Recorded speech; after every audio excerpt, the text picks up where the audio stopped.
আমি শাড়িটা খুলে পাশে রাখলাম। ভেজা শাড়িতে ঠান্ডা লাগছিল প্রচণ্ড। যখন ব্লাউজটা পরতে যাব বুঝতে পারলাম ব্লাউজের কিছু বোতাম নষ্ট হয়ে গেছে। ভেজা জামা কাপড় বদলাতে গিয়ে বুঝলাম দরজার ওপারে কেউ দাঁড়িয়ে। আমি চট করে ওকে ধরে ঘরের মধ্যে নিয়ে এলাম। ধীরে ধীরে বললাম, এইভাবে নয় রঘু। তারপর কি হলো আমি কোনো দিনও ভুলবো না। আমার নাম শ্রীমতী, বয়স ৩৮। এই বয়সেও আমি যথেষ্ট আকর্ষণীয়। আশ্চর্য ব্যাপার হলো বয়সের কারণে এই বয়সেও আমার শরীরের রেখাগুলো এখনও বেশ স্পষ্ট আর সজীব। সাধারণ মহিলাদের মতো আমিও বাসায় হাত কাটা স্লিভলেস ব্লাউজ পরি। বেশি গরমে আবার ম্যাক্সি ছাড়া থাকা যায় না। হাঁটার সময় কোমরের নিখুঁত রেখা যে কারো মন কেড়ে নিতে পারে। বাড়িতে যখন কাজ করতে থাকি হাঁটতে হাঁটতে আঁচল কখন যে কাঁধ থেকে পিছলে পড়ে খেয়ালও করি না। কখনো তা ঠিক করি, কখনো ক্লান্ত শরীরে আর ইচ্ছেই করে না। স্বামীর নাম সুদীপ্ত, বয়স ৪৫, ব্যবসায়ী মানুষ। তবে অনেক ধার দেনা করে ব্যবসায় লোকসান হয়, যেই কারণে বড়লোক ঘরের এক বিধবা মহিলাকে বিয়ে করে। সেই মহিলার থেকে আর্থিক সাহায্য নিয়ে ধার দেনা শোধ করছে। এখন নতুন করে ব্যবসা করে বেশ ভালোই রোজগার। সে দ্বিতীয় বউকে নিয়ে অন্য একটা বাড়িতে থাকে। মাঝে মাঝে এখানেও আসে সংসারে খরচ দিতে। একা বাড়িতে আরও একজনের উপস্থিতি আছে, আমার ভাগিনা রঘু। ওর বয়স ২৫ বছর। বাবা মা মারা যাওয়ার পর থেকে এখানেই থাকে। ফাঁকা বাড়িতে এখন ওই আমার সঙ্গী। আজকে সকাল থেকে একটু ক্লান্ত লাগছিল। খাওয়া দাওয়া গুছিয়ে ছাদে কিছু কাপড় মেলে দিয়ে বারান্দায় গাছগুলোতে একটু পানি দিচ্ছিলাম। রোজ যেটুকু করি ওটা আমার নেশার মতো হয়ে গেছে। বাগানের মাটি হাত দিয়ে না নাড়লে যেন মন টেকে না। পায়ে আলতো করে রোদ পড়ছিল, হাওয়াটা বেশ কোমল ছিল। আর আমি তখন একটা হালকা হলুদ শাড়ি পরে আঁচল পেছনে টাইট করে গোজা, যাতে হাঁটা চলাচলে অসুবিধা না হয়। এমন সময় পেছন দিকের বাথরুম থেকে ডাক এলো, রাঙা মামি একটু এদিকে আসবেন। আমি একটু চমকে গেলাম। রঘুর গলা, আমাদের কাজের ছেলে। বছর ২৫-এর মতো হবে, গ্রামেরই ছেলে। কিন্তু ইদানিং নিজেকে বড্ড চালাক ভাবতে শিখেছে। আমি টপ থেকে পানি ঢালছিলাম, একটু থেমে বললাম, কি হয়েছে রঘু, আসেন না বলি। দরজার ভেতর থেকে একটু মৃদু হাসি সুরে বলে। আমার সন্দেহ হলো, তবুও হেঁটে গেলাম বাথরুমের দরজার দিকে। অর্ধেক খোলা দরজা, ওদিকে তাকিয়ে জিজ্ঞেস করলাম, কি হয়েছে বলো। রঘু একটু দ্বিধাভরা মুখে বলল, পিঠে একটু কাদা লেগেছে মামি, ভালোভাবে পরিষ্কার করতে পারছি না। আমি হতবাক হয়ে গেলাম। মুখটা হঠাৎ রাঙা হয়ে উঠল, রাগে না লজ্জায় বুঝতে পারলাম না। আমি অবাক হয়ে বললাম, তুই কি বলছিস। ও তখন দরজার ফাঁক দিয়ে সাবানের ফেনা লাগানো পিঠটা দেখিয়ে বলল, একটু সময় দেন না মামি, আপনি ছাড়া তো এখানে কেউই নাই। আমি এক পা পিছিয়ে গেলাম, দরজাটা টেনে দিলাম। এইসব চালাকি করিস না রঘু, আমি কিন্তু তোর মামাকে বলে দেব। কিন্তু আমার গলার রাগ যত না জ্বরে উঠল, ভেতরে যেন কোথাও একটা কাঁপুনি বাজল। রঘুর আচরণ আজকাল একটু সীমার বাইরে চলে যাচ্ছে বলে মনে হয়। আমি ওর কথা এড়িয়ে চলে এলাম, কিন্তু মনটা পানি দিতে গিয়ে বারবার চলে যাচ্ছিল বাথরুমের সেই কথাগুলোর দিকে। অদ্ভুত এক অস্বস্তি হচ্ছিল। আবার কোথাও যেন লুকিয়ে একটা উষ্ণ শিহরণ, নিজেকেই ধমক দিলাম মনে মনে। বয়সটা বাড়লেও শরীরটা এখনও সর্বনাশা। বিকেলের দিকে একটু বই হাতে নিয়ে বারান্দায় বসেছিলাম। হালকা হাওয়ায় শাড়ির আঁচল একটু একটু উড়ছিল। পড়ায় মন বসছিল না, কেমন যেন এলোমেলো লাগছিল মাথাটা। দুপুরের সেই ঘটনাটা বড্ড বেশি ঘোর লাগিয়ে গেছে। হঠাৎ বাইরে থেকে কারা কারা চিৎকার করে উঠল, আরে রঘু পড়ে গেছে, পায়ে লেগেছে, রক্তও বেরোচ্ছে। আমি বই ফেলে নিচে নেমে এলাম তাড়াতাড়ি। বাইরে উঠানে গিয়ে দেখি রঘু গলায় ঘাম জড়ানো গেঞ্জি পরে মাটিতে বসে আছে। ডান পা হাঁটুর নিচে কেটে গেছে হালকা, কিন্তু ওর মুখটা এমন করে কুঁচকে আছে যেন হাত ভেঙে গেছে। আরে কি হলো রে, আমি জিজ্ঞেস করলাম। রঘু কাতর মুখে আমার দিকে তাকিয়ে বলল, মামি বড্ড লাগছে, পা নাড়াতে পারছি না। আমি চট করে ওকে ধরে ঘরের মধ্যে নিয়ে এলাম। শোবার ঘরের পাশে দালানে বসে পা ধুয়ে মলম আনতে গেলাম। ওর গা ঘামে ভেজা, আর আমি যখন তুলোটা ভিজিয়ে ওর হাঁটুতে ছুঁই একটু কেঁপে উঠল। ধরো না তো ওইখানে, রঘু হালকা গলায় বলল। আপনার স্পর্শে একটু শিরশির করে মামি। আমি ভ্রু কুঁচকে তাকালাম। চুপ কর, পা ফাটছে আর তুই ফাজলামো করছিস। আপনার যত্নেই তো ব্যথা কমে যায় মামি। ও আবার মুচকি হেসে বলল। আমি যেন কিছুক্ষণ নিঃশব্দে দাঁড়িয়ে রইলাম। রঘুর এই সাহস কোথা থেকে আসে? এরকম রাগ, আবার কোথাও যেন চুপি চুপি মনের অন্য ভাষা জেগে উঠল। ওর পায়ে মলম লাগাতে গিয়ে কখন যেন হাতটা একটু উপরের দিকে চলে গিয়েছিল। রঘু দম আটকে গলায় বলল, আরও একটু নিচে হাঁটুর কাছে লাগালে ভালো হতো মামি। আমি হুঁশ ফিরে গেলাম। চুপ কর রঘু, বেশি বাড়লে কিন্তু একেবারে বাড়ি পাঠিয়ে দেব। আপনি না থাকলে আমি কোথায় যাব মামি? ওর গলায় একটা আবেগ আর কেমন যেন নরম ছোঁয়া। আমি উঠে দাঁড়ালাম। পেছনে ওর চোখের দৃষ্টিটা টের পেলাম, সেই এক চাহনি যা আজকাল প্রায় টের পাই। দরজা পেরিয়ে ঘরের ভেতরে ঢুকে দরজা টেনে দিলাম। তবুও মনটা অদ্ভুতভাবে অস্থির রয়ে গেল সারা দিন। রাতের বেলা একবার রঘুর ঘরে গেলাম ওর পায়ের অবস্থা দেখতে।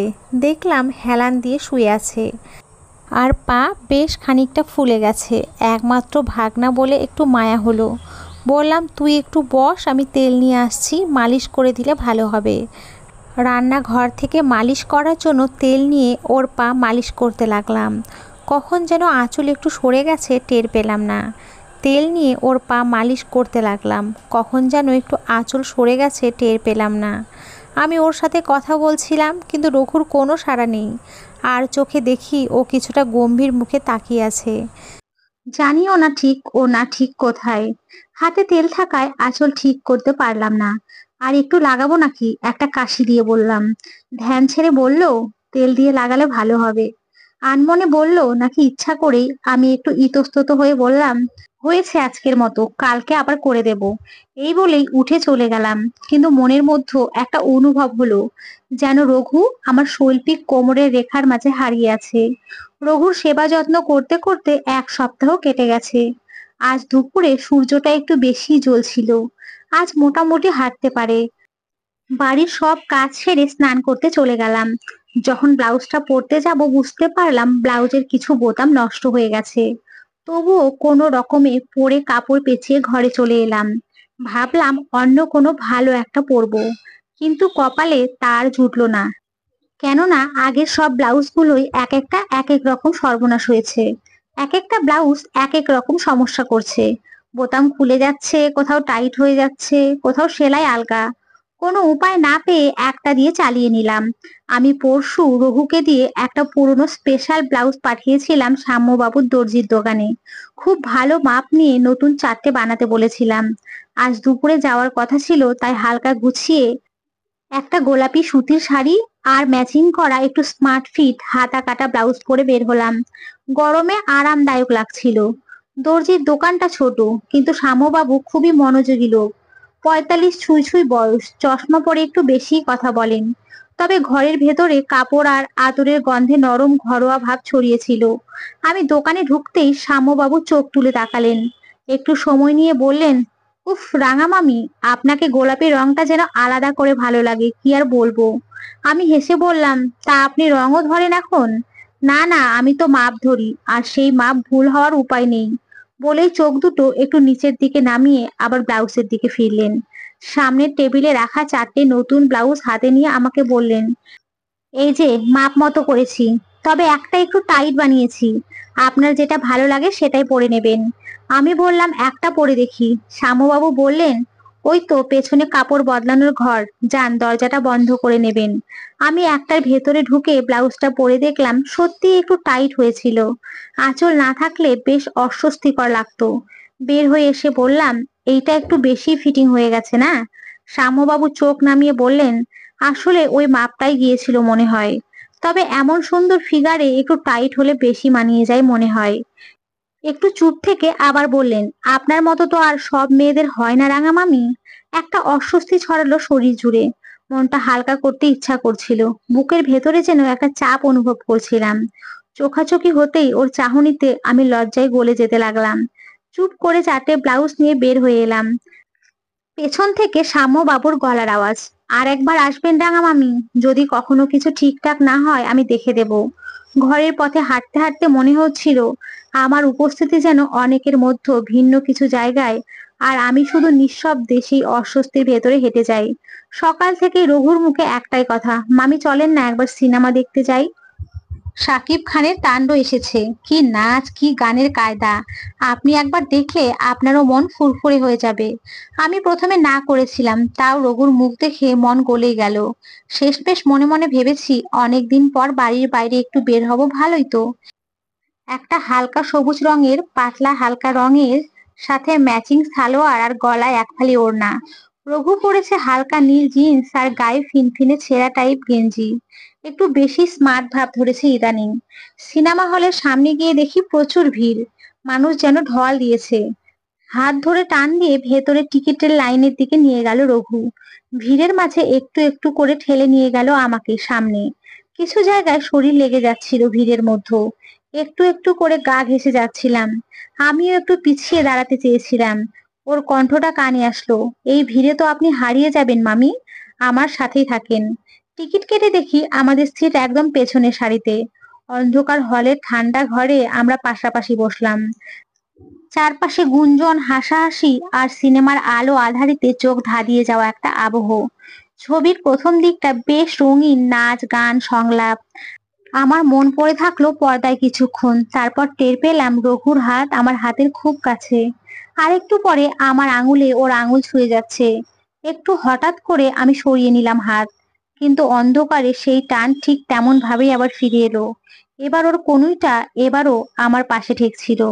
আমি অস্বস্তি বোধ করে একটু সরে বসলাম, কিন্তু সিট তো ছোট, পালানোর জায়গা নেই। একটা রোমান্টিক গান শুরু হলো পর্দায়।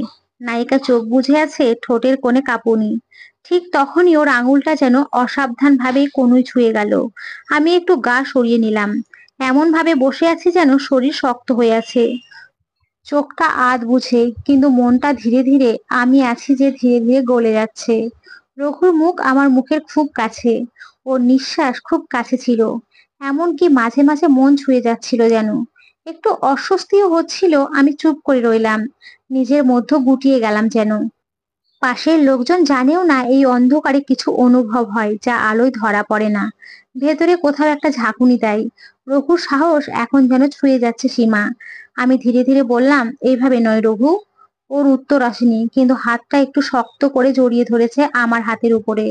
সিনেমার গানের ভেতরে পর্দার উত্তাপে আর একসঙ্গে ডুবে যাচ্ছি এক অদৃশ্য রোমাঞ্চে। ছবির শেষে আলো জ্বললো। আমি তাড়াতাড়ি ওড়নাটা গুছিয়ে মুখ নিচু করে বেরিয়ে এলাম। সিনেমা শেষ হতেই যেন চারিদিকটা অচেনা লাগছিল। হল থেকে বেরিয়ে দেখি রঘু নেই। আগেই বলেছিল ও বাইকে যাবে, আমি যেন বাসে বা রিক্সায় আসি। তখনও ঠিক বুঝিনি কতখানি একা আমি হতে চলেছি এই শহরের ভিড়ের মধ্যে। চারপাশে তাকিয়ে দেখি রাস্তার ট্যাক্সি নেই, রিক্সাও নেই। তার উপরে আকাশটা হঠাৎ করে কালো হয়ে এলো। আর মিনিট দুয়েকের মধ্যে শুরু হয়ে গেল ঝমঝমে বৃষ্টি। এক হাতে আঁচল টেনে মাথায় তুলে কোনো রকমে দাঁড়িয়ে আছি রাস্তার পাশে। মনটাও যেন অস্থির হয়ে উঠলো, ভিজে গেলেই জ্বর এসে যাবে, বাড়িতে ফিরতেই হবে। ঠিক তখনই একটা লোকাল বাস এসে থামলো সামনে। না ভেবে না দেখে সোজা উঠে পড়লাম।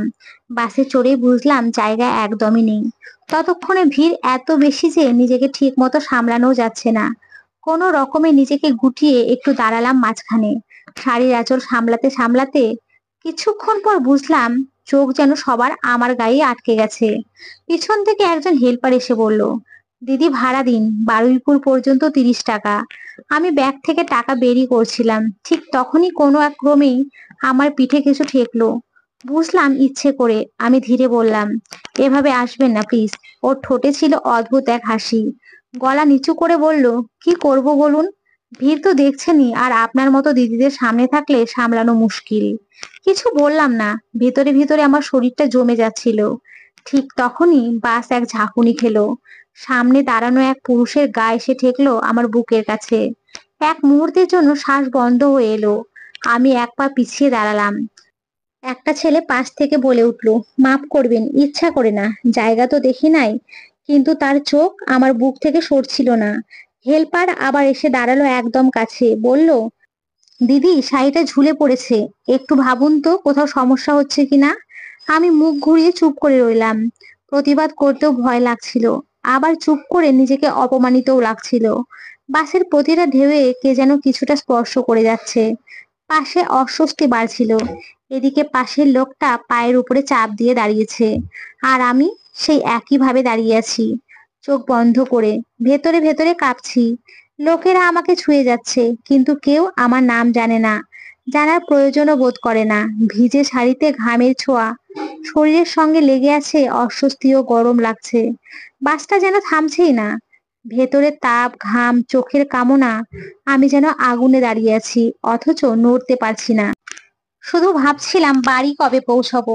শরীরটা ক্লান্ত, মনটা লজ্জায় ভেঙে পড়া। এই ভিড়ের বাসে একা একজন নারী, তাকে বারবার অচেনা স্পর্শ সহ্য করতে হয়। কোনো প্রতিরোধের চেষ্টাই করা যায় না। আজ বাস থেকে নামতেই মনে হচ্ছিল যেন আমার গা থেকে সব শক্তি হারিয়ে গেছে। মাথাটা একটু ঘুরছিল, হয়তো কিংবা আমারই কল্পনা। বৃষ্টির জলে শাড়ি পুরোপুরি ভিজে শরীরের সঙ্গে লেপ্টে আছে। আর ওই লোকাল বাসের ভিড় থেকে বেরিয়ে যেন আমি হাঁপিয়ে উঠেছি, কিন্তু মুখে কিছু বলার জায়গাও নেই। শুধু চাইছিলাম কোনোভাবে যেন তাড়াতাড়ি বাড়ি ফিরে নিজের ঘরে ঢুকতে পারি। একটা রিক্সা পেয়ে কোনো রকমে উঠে পড়েছিলাম। রিক্সায় উঠে ঠান্ডা কাঠের আসন ঠেকলো শরীরে। আঁচলটা সামলানোর চেষ্টা করছিলাম নিজের সম্মান রাখতে। রিক্সার টাল খেয়ে আঁচলটা সামনে নিচ্ছিলাম, যেন অকারণে কেউ দেখবে না। মাঝে মাঝে রিক্সাওয়ালার চোখে তাকাতে সাহস পাচ্ছিলাম না। বাড়ির গেটের সামনে এসে যখন দাঁড়ালাম, তখন মনে হলো শুধু এই লোহার ফটকটাই আমার বাঁচার আশ্রয়। গেটে এসে ব্যাগ খুলতেই বুঝলাম চাবি কোথাও নেই। আমি এক মুহূর্তে সব মনে করতে পারলাম। রঘুর কাছে ছিল চাবি। সিনেমা হল থেকে যখন বেরিয়ে একা একা চলে এসেছিলাম, তখন তো ওকে খুঁজেই পাইনি। রঘুর সঙ্গে না দেখা হয় সেই চাবির কথাটাও তো মাথায় আসেনি। আমি ফটকের পাশে একটা উঁচু সিঁড়ির ধাপে বসলাম।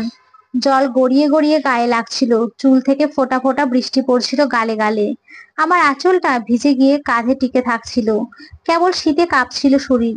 ঠিক সেই সময় পাশ থেকে একটা গলা শুনলাম, মামি এতক্ষণ বাইরে দাঁড়িয়েছিলেন?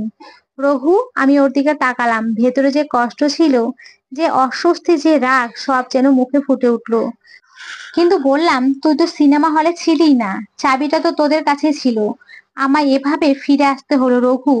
রঘু একটু চুপ করে থেকে নিচু গলায় বলল, মাফ করবেন মামি, আমি বাইকে ছিলাম, ভাবিনি আপনি একা ফিরে আসবেন। আসুন, আমি খুলে দিচ্ছি। দরজা খুলে দিতেই আমি সোজা ঘরে ঢুকে পড়লাম। পেছনে ওর পায়ের শব্দ পেলাম, কিন্তু ফিরে তাকালাম না। দরজা আটকে দিলাম। ঘরের ভেতরটা কিছুটা অন্ধকার, কিন্তু পরিচিত। জানালা দিয়ে ঠান্ডা বাতাস ঢুকছিল। আমি শাড়িটা পাশে রাখলাম, কেননা ভেজা কাপড়ে ঠান্ডা লাগছিল প্রচন্ড। এক মুহূর্ত আর সহ্য হচ্ছিল না। ড্রেসিং টেবিলের পাশে দাঁড়িয়ে চুল খুলছিলাম। আয়না নিজের দিকে তাকিয়ে কেমন যেন অপরিচিত মনে হচ্ছিল। এই আমি, এই বৃষ্টি ভেজা ক্লান্ত কাপা মুখটা। শরীর থেকে একটা ঘ্রাণ উঠছিল বৃষ্টির ভিজে শাড়ির। ভেজা জামা কাপড় বদলাতে গিয়ে বুঝলাম দরজার ওপারে কেউ দাঁড়িয়ে আছে। সামান্য নড়াচড়া নিঃশ্বাসের শব্দ। হয়তোবা রঘু। এটা ঠিক ভয় না, লজ্জাও না, একটা অদ্ভুত অনুভব। হঠাৎ আমার বুকের কাছে ধুকপুক করে উঠল। আমি খালি গলায় বললাম, রঘু তুই চলে যা, আমি বিশ্রাম নেব। ও কোনো উত্তর দিল না। হয়তো চলে গেছিল, হয়তো বা দাঁড়িয়েই ছিল। আমি জানি না, শুধু জানি সেদিন রাতে আমার ঘরের বাতাসও কিছুটা ভারী হয়ে উঠেছিল। সকালের বৃষ্টি থেমেছে অনেকক্ষণ। দুপুরে রোদটা বের হতেই আমি এক গাদা ভেজা কাপড় একটা ঝুড়িতে ভরে ছাদে গেলাম শুকোতে। শাড়িগুলো থেকে জল টপ টপ করে ঝরছিল। মনে হচ্ছিল আমার মতো ওরাও বৃষ্টিতে ভিজে কাঁপছে। আমার গায়ে তখন পাতলা একটা সাদা সবুজ ছাপা সুতির শাড়ি, হালকা করে পরা, কারণ ভেজা গায়ে ভারী কাপড় সহ্য হয় না। চুলটা হালকা ভেজা, পেছনে খোপা করে বেঁধে রেখেছি। ছাদে উঠেই একটু হেসে উঠলাম। এই রোদটার জন্যই তো সকালের ভোগান্তি সহ্য করা। এক এক করে কাপড় দড়িতে মেলছিলাম। এমন সময় পেছন থেকে একটা কাশির শব্দ শুনে চমকে ঘুরে তাকালাম। রঘু, ওর হাতে কয়েকটা জামা কাপড়। মাথা চুলকাতে চুলকাতে আমি ভাবছিলাম, কাপড় শোকাতে আসবো, আপনিও এসেছেন দেখি। একটু অস্বস্তি লাগলো, কিন্তু ছাদ তো একটাই, আর কিছু করারও নেই। আমি ফের আমার কাজে মন দিলাম। হঠাৎ দেখলাম রঘু এগিয়ে এসে পাশে দাঁড়ালো। এক হাতে আমার দড়িটা ধরে বলল, এই দিকটা আমি ধরছি, আপনি কাপড়গুলো দেন রাঙামামি। রাঙা মামি কথাটা শুনে একটু থমকে গিয়েছিলাম। অচেনা লেগেছিল নাকি বেশি পরিচিত বোঝা যাচ্ছিল না। আমি চুপ করে কাপড় তুলে দিলাম। শাড়ি ঝোলাতে গিয়ে হঠাৎ আমাদের হাত ছুঁয়ে গেল। একটা অপ্রত্যাশিত মুহূর্ত ছিল। কেউ কিছুই বলল না, বরং দাঁড়িয়ে রইল। আমার গলার কাছে একটা গরম হাওয়া জমে উঠল। চোখের কোণে তাকিয়ে দেখলাম রঘুর দৃষ্টি আমার দিকে আটকে আছে। হাওয়ায় শাড়িটা একটু লেগে যাচ্ছিল। আমি টেনে ঠিক করছিলাম। আমি কাপড় টান টান করে দড়িতে দিতে দিতে বললাম, এই যে এই দিকটায় বেশি রোদ পড়ে, যদিও ওটা ভিজে যাবে আবার। রঘু বলল, আচ্ছা আপনি জানেন রোদে যখন শাড়িগুলো ওড়াউড়ি করে তখন আপনাকেও এই রঙিন শাড়ির মতোই লাগে। মুখ ঘুরিয়েছিলাম কিন্তু ঠোঁটের কোণ হালকা কাঁপছিল। ওর দিকে আর তাকালাম না, কিন্তু বুঝতে পারছিলাম আমার গায়ের ওপরে ওর চোখ আটকে আছে। হাওয়া একটু বেড়ে গেল, আমার আঁচলটাও উড়ে পেছনে চলে গেল। হঠাৎ হাত দিয়ে সামলাতে গিয়েও পারলাম না ঠিকঠাক। ও পেছন থেকে এসে আঁচলটা টেনে সামলিয়ে দিল হাতে। আমি হঠাৎ সরে গেলাম এক পাশে। বললাম, ঠিক আছে রঘু, আমি বাকি কাপড়গুলো পরে দেব, তুই নাম। রোদটা ভালো হচ্ছে না। ও একটু থেমে বলল, আপনি ভিজে গেছেন, সকালে সাবধানে থাকবেন। ঠান্ডা লেগে গেলে তো আপনাকে অসুস্থ লাগবে। তারপর ধীরে ধীরে নেমে গেল। আমি দড়িতে একটা শেষ শাড়ি ঝোলাতে ঝোলাতে ভাবছিলাম, এই ছেলেটা যে আমার ভাগনা। আজকাল ওর চোখে একরকম প্রশ্ন দেখি যা আগে দেখিনি। আমি নিজেও কেমন যেন ভাবনায় পড়ে যাই। তো বন্ধুরা, আজকের এই গল্পটি এই পর্যন্তই। তোমরা সকলে খুব ভালো থেকো, সুস্থ থেকো। সকলকে অসংখ্য ধন্যবাদ। নমস্কার বন্ধুরা, ভালো থাকবেন।